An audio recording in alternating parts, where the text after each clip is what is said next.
ঠিক মতন যদি লেখাপড়াটা করতিস তাহলে কি আজকে তোর এই মাঠে কাজ করা লাগতো? পড়াশোনা করলি চাকরি বাকরি করতে পারতিস। আমারে দেখ, আমি এসি রুমের ভিতর থাকি, আমার নিজস্ব একটা গাড়িও আছে। তুই হয়তো ঠিকই কইছিস বন্ধু, কিন্তু সবাই যদি চাকরি বাকরি করে তাহলে এই মাঠে কাজ কাম করবে কারা? তারপরেও মাঠের কাজের মতন তো এত কষ্ট তোর করা লাগতো না। আচ্ছা বন্ধু, তুই আমার একটা কথা বলতো, তুই দুপুরে কি খাইছিস? কি আর খাবো, ভাত খাইছি, সবজি মাছ এইগুলোই।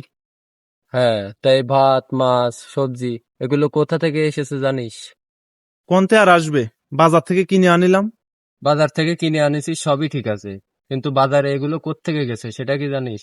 फलक तू गरज तू আমরা মাঠে কাজ করি বলেই তোর বাড়ি ভাত হয়। আমরা মাঠে না নামলে তোর প্লেটে ভাতও থাকতো না। धूप में তা ঠিকই বলেছিস বন্ধু। सांस শিক্ষা মানুষকে বড় করে, কিন্তু অন্যের পেশাকে ছোট করতে শেখায় না। তুই শিক্ষিত আর আমি কৃষক। তুই কলম দিয়ে দেশের সেবা করিস আর আমি লাঙ্গল দিয়ে। দিন শেষে আমরা দুজনেই দেশের জন্যই কাজ করি। বন্ধু, আমার ভুল হয়েছে, তোদের কারণে আমরা খাবার পাই।